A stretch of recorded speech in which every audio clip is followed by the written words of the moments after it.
Hey now, it's Dmv Sports Talk. Your host, Austin. My co-host is Ed, Good evening. and my guest is Steven. What's up? What's up, fellas? How you guys doing tonight? Man, had a heck of a night, but I'm happy to be on here. Let's talk some sports, Austin. What do you got lined up for us? Our first topic is NFL. Any news on that with NFL? Well, we'll start talking about the home team, and there's the coach comes out and says that Bob Griffin's going to be the starting quarterback, and then he comes out and says, well, wait a minute, not so fast. Now the GM's saying that he felt like he had to name a starter. He felt obligated. I'm just not buying it. I'm a firm believer that the coach doesn't feel that he has a starting quarterback on this roster. Steven, what's your opinion? Which team are we talking about now? The Redskins. Oh man, you guys. At least you're not the Eagles, man. We got a guy who's that hasn't been healthy, doesn't have a completion ratio over 60%, and going to be our starting quarterback. That's crazy. You guys, on the other hand, you still have RG3, and I know a lot of people are counting him out, but he's still dangerous. He may not have the wheels he once had because of the injuries early on in his professional career, but I still think he can make a difference. Yes, he's going to be a free agent after the end of next season, but I still feel that he's your guy's best option at quarterback until you find a suitable replacement, if you do replace him. And see, I think they've got a good replacement in Kirk Cousins. I really do. I think that guy's a pro quarterback. I mean, I'm not a big fan of Cousins, but I'm up here in Philly, so it's not my job to critique your guys' quarterbacks. But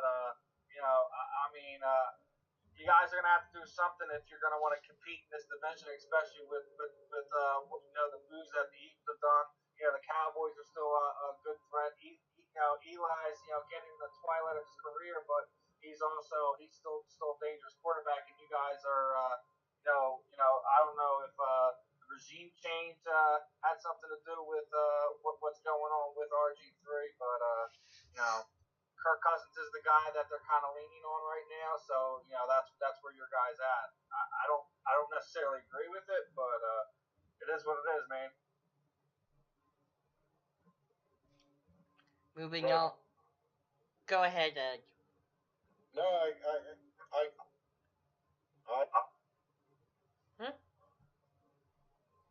Mike Austin. Yeah. Yeah. Hello. I'm here. I don't know what happened to Ed. Can you hear me? Yeah. All right, my computer is. Sorry, man. I'm having some technical difficulties. I think. Okay. I apologize for that, guys. I could hear you talking to me, but I couldn't. I was trying to reply, but I'm having some technical difficulties. It's okay. Moving on. NHL topic. Anything on NHL? Yes. The National Hockey League's coming down the stretch here, and postseason's going to be, and it's right upon us. We've got, what, 2 weeks left to play? I'm sorry, 3 weeks left to play. So, it's an interesting playoff race, and got quite a few races for the wild card of especially in the East, Mm-hmm. Yeah, well, unfortunately for me, my team is pretty much out of the running, so I haven't really paid too much attention to the hockey of right now. I still feel that as far as the Eastern Conference goes, I still think the Rangers are right now the team to beat, regardless of what Washington or what Pittsburgh's doing. I still feel New York is the toughest team right now, the most well-rounded team. Ed?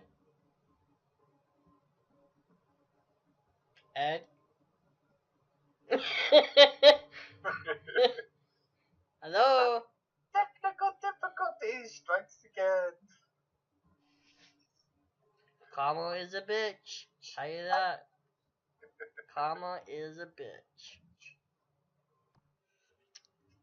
Anyway, even though I have a lot of dead air on the podcast, I'm not even going to edit this because I have no clue how to edit this podcast. So I'm just going to go with the flow and keep on keeping on. Moving on. Sometimes you just gotta ride with it, brother. Are you there? Yeah. You're here. Ed is back. Yeah. Oh my god, dude, it's so crazy. I can hear you guys talking about me like what a moron this dude is, and there was nothing that I could do. We're not talking about how you're a moron. We're just talking about your technical difficulties. But if you want to label yourself a moron, go right ahead. It's this internal microphone. I just whipped out my laptop real quick. I just walked in the door. I was on my way home from a sports collectibles show, and I had a blowout in Dover, which is why I was late from the get go, and so I didn't whip out my. I usually use an external microphone because this one can be spotty at times, but hopefully I think I've got the computer set in the proper position. It's leaning at a 32-degree angle, and it's sitting diagonally on its corner facing opposite of the television, so I think we're good, guys. That's good. It can be temperamental, so I do apologize. But no, we were talking about the NHL playoffs and where we are with that. And I was saying it's exciting time for the National Hockey League. The last few weeks of the season, basically, you're down to the last 10 or fewer games amongst the teams. Actually, I think most teams are down to 8 or fewer now. And there's a couple exciting races in the East as they're jockeying for the playoff position. The seeding position is really going to be important. I mean, there's a couple of teams that you really don't want to play, and one of which, in my opinion, are the Rangers. Man, I think the Rangers are a very, very, very skilled team, and I certainly wouldn't want to play them in the first round. And the Capitals are in a position to possibly, you know, uh, get get out from having to play them. And as far as the Capitals go, that would be great. Moving on to the next topic, Major League Baseball. Major League Baseball. Well, spring training's in full effect. Got a lot of padded stats down there in spring. Chris Bryant. I guess the big topic around baseball right now is Chris Bryant and the Chicago Cubs. This kid is absolutely a fantastic five-tool player. And five-tool players don't come around very often. A team is lucky to land one five-tool player. This kid's pretty dynamite. He's leading the world in spring training, and the question's going to come up now: what exactly are the Cubs going to do with Chris Bryant? They haven't. They're if they have to leave him down for, I believe it's like 20 games or 21 games to be able to have control of his contract for another season. And if they leave this kid down in the minors, his agent Scott Boras is likely never going to sign an extension with Chicago. This kid is major league ready now, but what is the team to do? Do they play the numbers and leave him in the minors so they can control another year of him? Who knows? Here's a little thing for you, Ed. Trade with the Phillies and they wind up with Cole Hamels and you unload this kid. I guarantee it. No way. You sure about that? Because Chicago's one of the places that Cole said he'll play at. The Cubs will never. They have no intentions of unloading Chris Bryant. Even if he plays a full season this year, they have him for 4 years. I mean, there's no way that they unload that kind of kid for Cole Hamels. No way. No way. No chance. chance. I guarantee you that with everything that's going on, he's not going to go out to L.A. That's not going to happen. I don't think the Phillies would trade him to New York. I think someplace like Chicago would be the ideal place, at least in my opinion. I don't want to see Cole go because he brought us a championship here in Philadelphia. However, it's getting more and more obvious that this team is nowhere near to begin to make a run, and they're going to have to retool, and you're going to have to trade someone like Cole Hamels. So don't be surprised if you guys make a move for him, and your boy there is put a part of that deal. Nah, the Cubs will not trade. They will absolutely not trade Chris Bryant. Absolutely not. Won't happen. Mark it here. Will not happen. The only thing that's guaranteed in this life are taxes and death. And you can tack one more on. The Cubs will not trade Chris Bryant anytime in the next 3 years. And you can bet on it. No chance.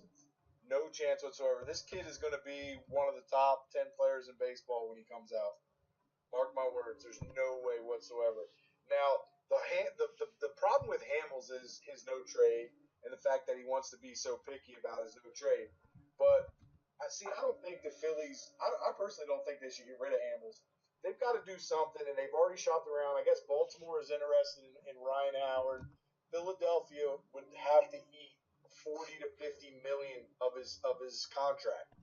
He has like 2 years, $60 million left on, $59 million left on his contract, and I mean that's somebody that the Phillies need to unload because they need to unload him to an American League team where he can be a left-handed DH and hit in a favorable left-handed hitter park, and I could see him being an Oriole if the Phillies would eat enough salary. I don't think they would eat that much salary. That's the problem. That's why they haven't gotten rid of him any time in the last 3 years. Well, I was talking to Mark from the fan in Philadelphia, and he seems to believe that the Phillies are willing to eat as much as 45 million of the salary. However, the Orioles are requesting that they eat 50 million, and that only leaves the Orioles on the hook for 10 million over the next 2 years for a left-handed power hitter in Camden Yards. I mean, that's a no-brainer for the Baltimore Orioles if they can con Philadelphia into eating that salary. And I think they're going to do it because Ryan Howard has kind of been a thorn in their side the last 2 years. Well, if you actually go and look, he is in the best shape of his career this year. He's close to like 215 pounds right now. He's in the best shape of his career.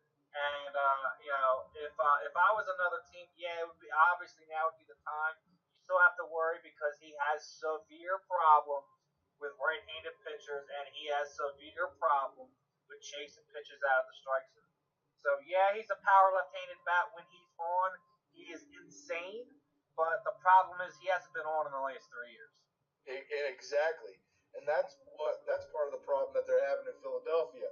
But a lot can change when you go from the National League to the American League. You get a change of scenery, change of ballpark, change of venue, change of pitchers, and I think that would be crucial for him for the tail end of his career to go to an American League team where he can predominantly be a pinch hitter and a DH.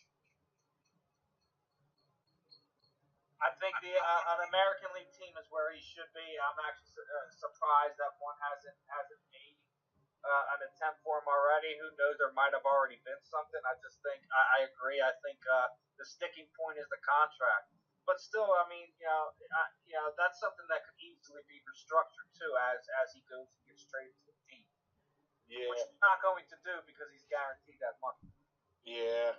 Well, let's go on away from the Phillies and let's talk about this young kid the Yankees traded for from Arizona, the shortstop Gregorius, who's got pretty big shoes to fill. I mean, the kid has he's got talent. He definitely has talent. He might be a little weak at the plate, but I think that he could become a major league hitter. But I'll tell you, man, I think he's probably a better defensive shortstop than Derek Jeter is or was, and potentially could be a better shortstop all around. He's got a ton of of talent and a lot of upside. Yeah, you're right. He's got some huge shoes to fill. Is kind of an understatement. I mean, it's Derek Jeter is basically God of New York as far as the Yankees go, at least in the past 10, 15 years. And I'm sure it's going to be rough at first, but I'm sure as this kid develops and comes into his own, he'll make his own mission in the team and then in with the city. So you know, give him some time. You know what I mean? 162 games is a long time for a season. Time for people to hate him, time for people to love him. It's only a matter of time before he shows who he is. Yep. Okay, moving on to the next topic. Steven, this is your topic of the night, UFC. What's going on with UFC? I mean, it's the biggest thing I think that came out this week was, I mean, it's been in place for a while, but the possibility of the Chris Cyborg and Ronda Rousey fight. Apparently, Chris has signed a Zuffa contract. She will be competing in Invicta's bantamweight division. If she makes weight twice with them, she will then be transferred over and either have one fight and fight for the title, or might even just go right in there and go right after Ronda and get the title shot immediately. It's probably the easiest title shot I've ever heard in my entire life. Make weight. Any other updates on UFC? It came out today that Paul Felder has injured his knee. He's going to be out of the April 18th fight in New Jersey on Fox 15, and Delarouche is going to take his place on short notice. That was probably one of the bigger draws of the card, even though it was main eventing the undercard of that event. Hope Paul has a quick recovering turnaround. He has been very impressive in his two UFC victories. He's still an undefeated lightweight prospect and arguably the UFC's deepest division. So definitely looking forward to that. I mean, the only other thing I even talked about, I don't even really consider UFC news because Brock Lesnar came out on ESPN this week and stated that he will be going back to the WWE. He will not be making another run in the UFC, stating that he just felt he wasn't mentally there. And when you're going into the octagon, you need to be. I believe the mental game is bigger than the physical game that goes on inside of the cage. If you're not mentally prepared, you're going to get hurt. You're going to get put away. Okay. Anything for Ed? I mean, Ed, you want to respond? I mean, when I don't know much about MMA at all, really. So that's why I just sit back and I let the guy who knows about it take the wheel, man. Hey, like literally right as we came on, Bellator was ending. We've seen. I was just watching the end of the title fight there, and you had Joe Warren, aka the baddest man on the planet, get verbally submitted to a knee bar. I also find it kind of funny that the 135-pound man is calling himself the baddest man on the planet. Me personally, I feel those type of nicknames are always meant for heavyweights. Moving on, March Madness is upon us. There's two updates I want to announce. UVA completely out of it. I'm completely shocked that UVA is out. And UNC is out.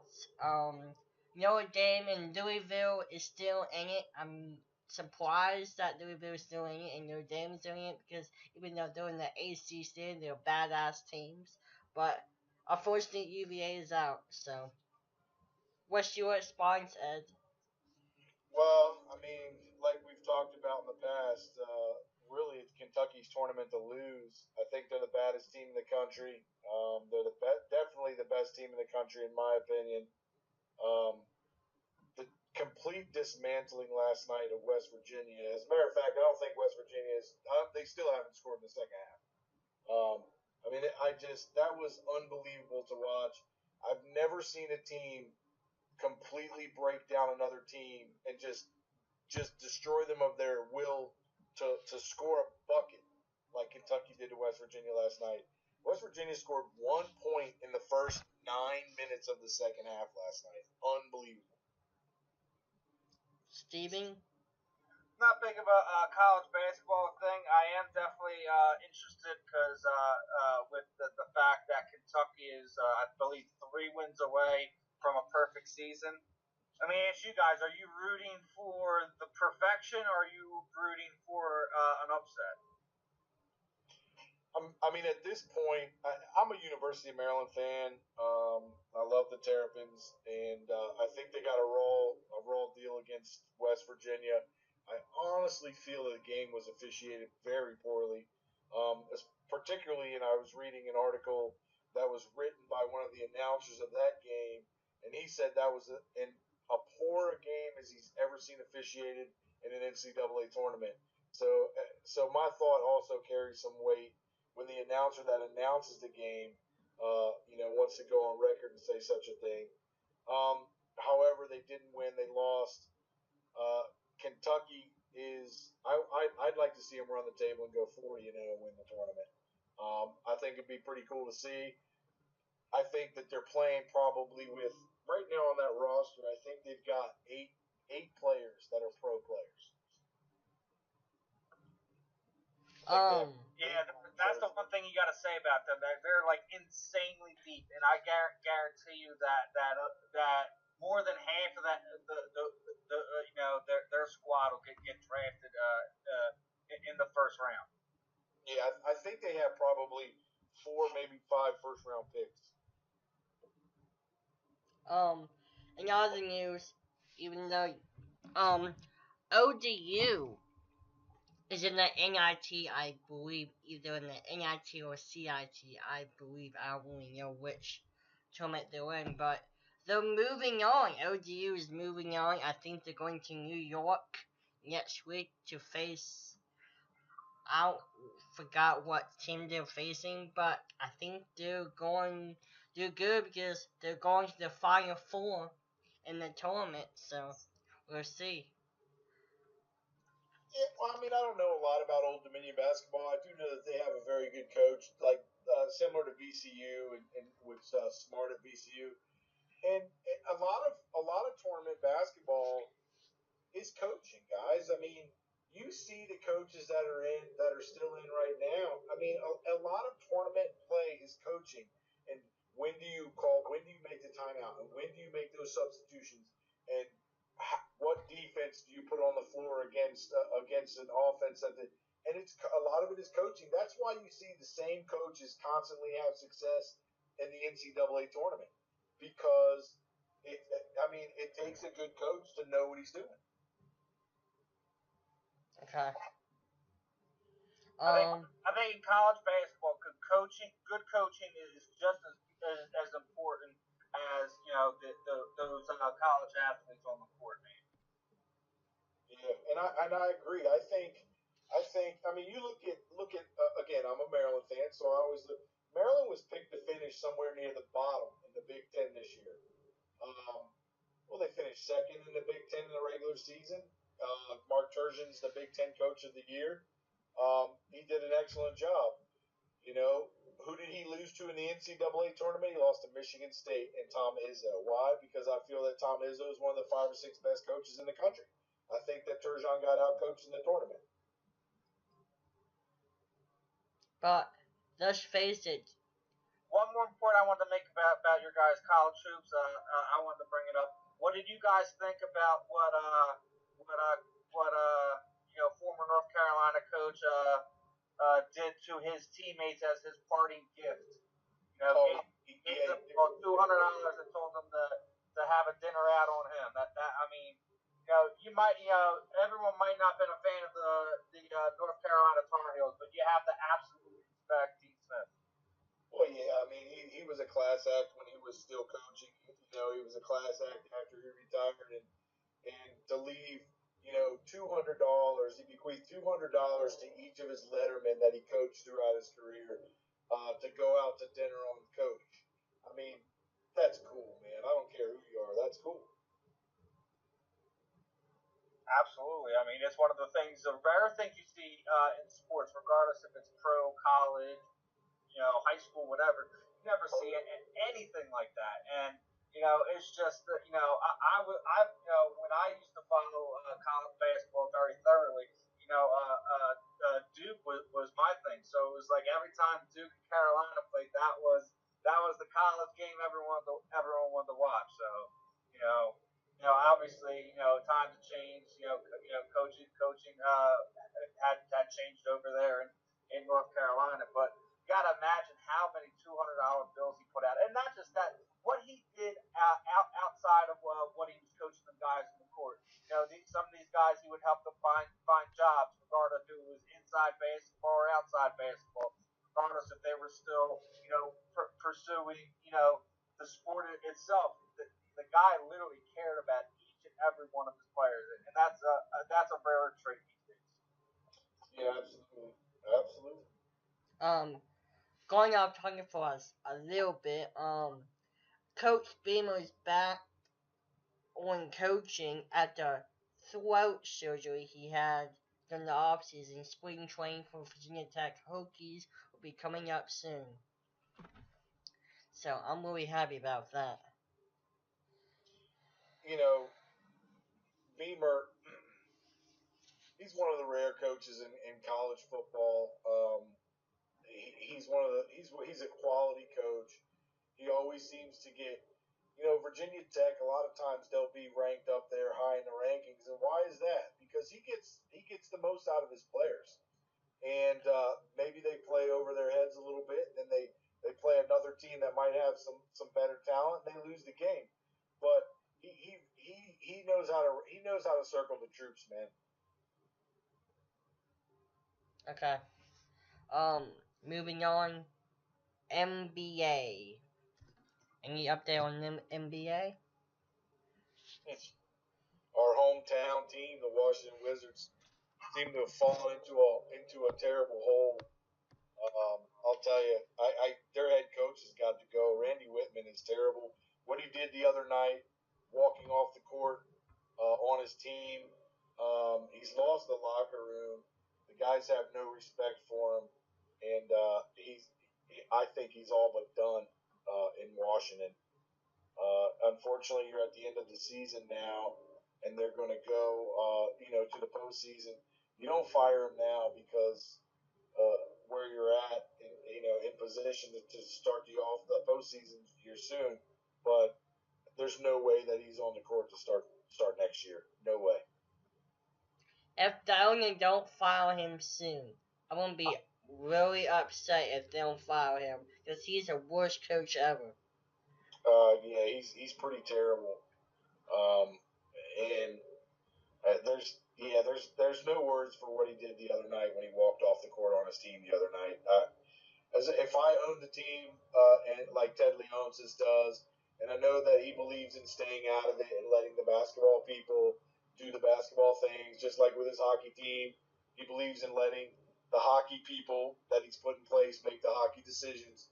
But if I was the owner, that would have been it. Quite honestly, I couldn't have held my tongue on that one. I would have fired him the other night.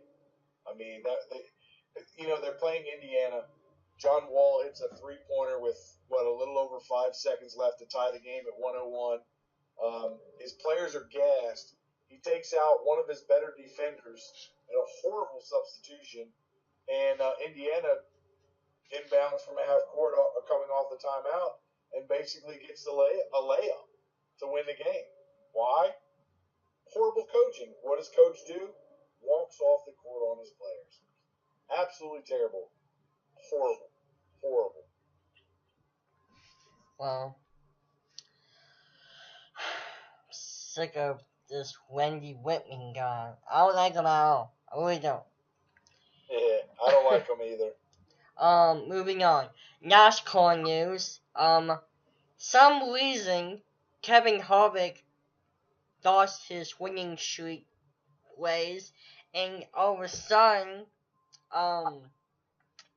the guy that I only like, Brad Keselowski, won the race. And I'm very shocked to see that. Very mad.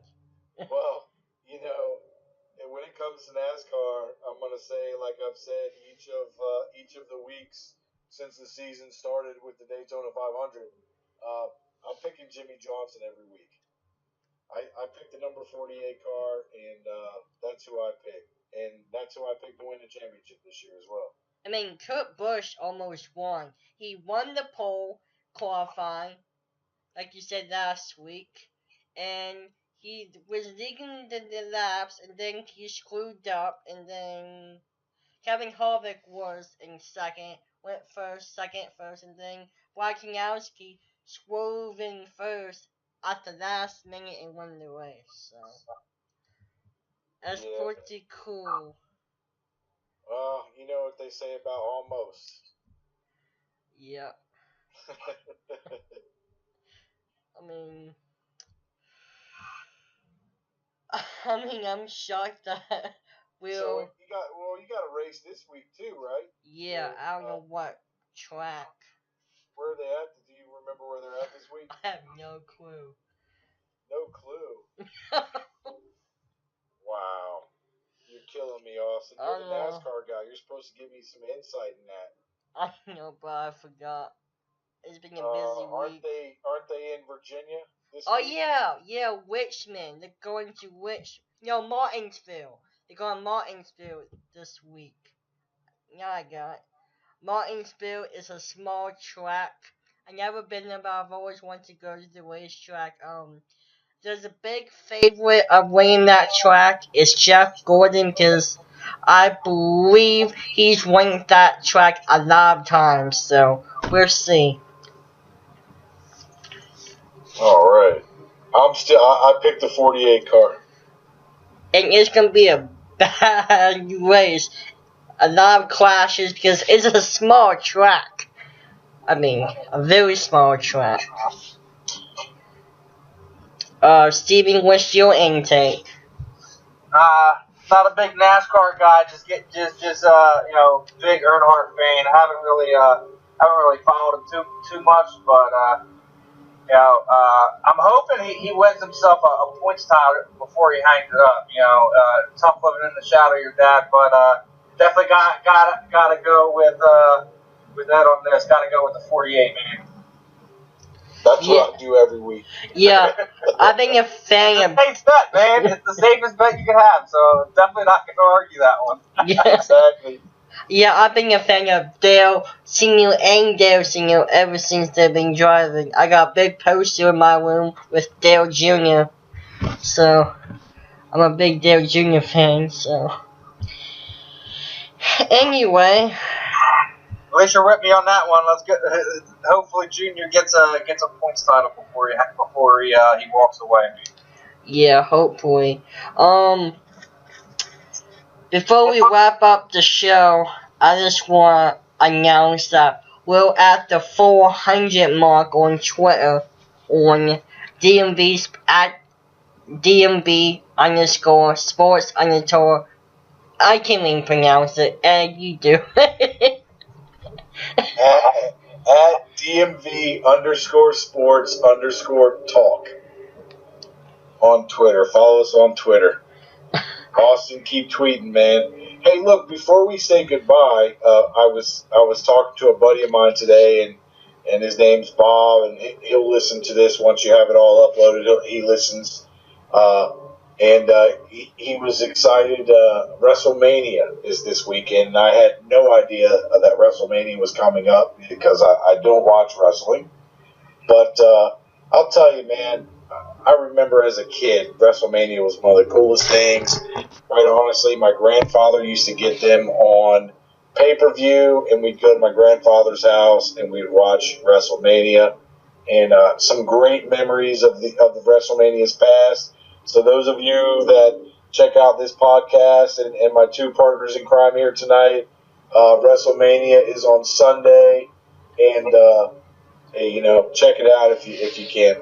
Yeah, I'm gonna be watching it fully stream in a chat room at Energy Rock Radio. One of my friends, Juan, he's at the Energy Rock Radio station, will be showing it live after his roasting. I'm part of the roasting. I'm the roastmaster for that show on Sunday night.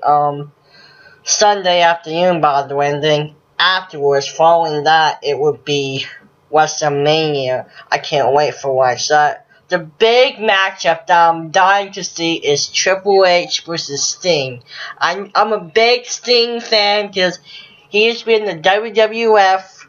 I think the WCW, and first time ever in the WWE. So we'll find out who wins. Sting's been wrestling since I was a kid. Yeah, even my dad back in the Here's day. a little Sting trivia for you.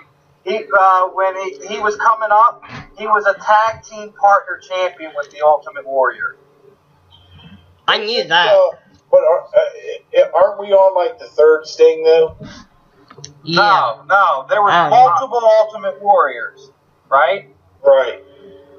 But the Sting we see today is still the same Sting. He is going through character changes. I'll say it that way. Yeah. But he's still the original guy who first started off, Okay, gotcha. And let me give you more information of Sting. He used to be with a big group called the Wolfpack with Kevin Nash and all the other great stars. And even, by the way, Kevin Nash will be inducted into the WWE Hall of Fame this Sunday. Tomorrow. My bad. Saturday. Kevin Nash. What was the Spanish guy's name? The Rico Suave guy. I don't know. He was with them too. With the Rio? I can't remember his name, man. He used to have the toothpick in his mouth. Oh, what? Are you serious? Razor Ramon. Razor Ramon, that's it. Yeah. Razor Ramon. Oh my goodness gracious, man! I'll tell you. A few years back, before I was married, before I had kids, a friend of mine used to have guys over, people over all the time, and they would all get into wrestling, and I was always sitting at the table playing poker.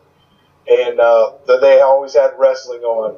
And I'll tell you what, dude, The Rock, in my opinion, he's been the most entertaining guy that they've ever had in the wrestling that I've ever seen.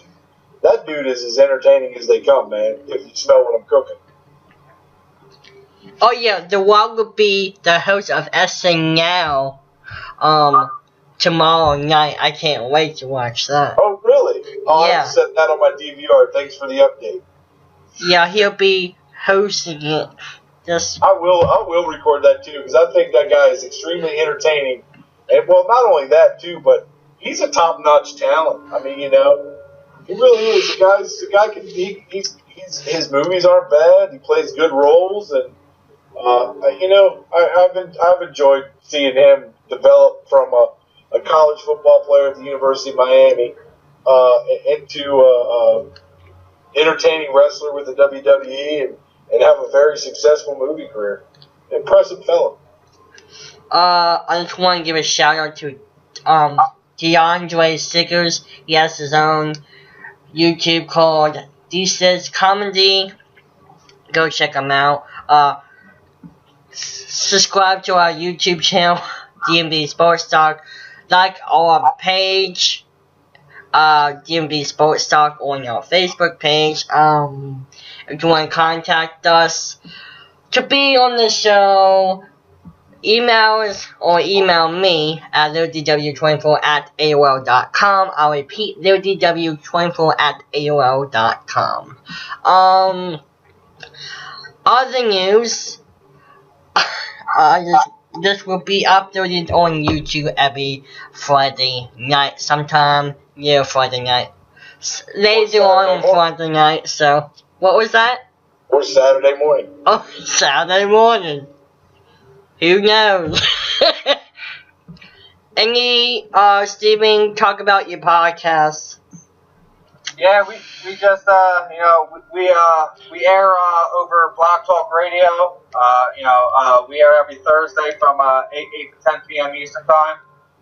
If you miss the live shows, you can always catch up with us on Twitter. We always pop out the links. iTunes, Stitcher. We're available in the BJJ video bulletin. You can always go over to cagesidesubmissions.com and catch up on the old shows as well. Me and Rachel Blaze have been at this. She recently just jumped on. She's internet radio personality from the Chicago area. So make sure you guys check us out. You can also follow us on Twitter. That's at CSS Radio, and Rachel's is at Rachel Blaze as well. Also you can check us out on Facebook. Just type in Cage Side Submissions. Hit us with a like. Show us some love. Check out some shows. Share some links. Look out, people. And talk about your website. Fantastic. Hey, guys, if you're into sports memorabilia and you like to decorate the man cave, check out dmv-sports.com. That's dmv-sports.com. Get it real.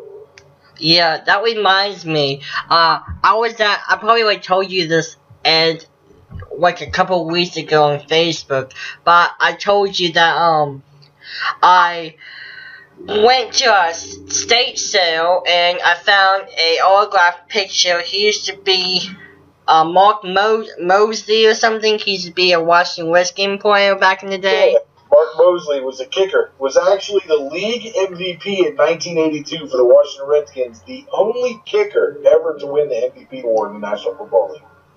And yeah, I was about to buy it, but it wasn't going to be that good of a steal. I mean, I looked it up on eBay, seeing how much money they're offering. Not that much, like $1 or $2. So if I did buy it, I would waste my money because I want to make money off of it and sell it for good money. But hey, sometimes you just have to buy something because you like it, dude. Well, I had nowhere to put in my room, so. Anyway, that's a wrap. Like we said before, check us out on Facebook, Dmv Sports Talk, YouTube, Dmv Sports Talk. Like us, subscribe, share with your friends. Who knows? So tell your mom and them. Yeah. Hook up, brothers up. Or some crap like that. That's the wrap. And may the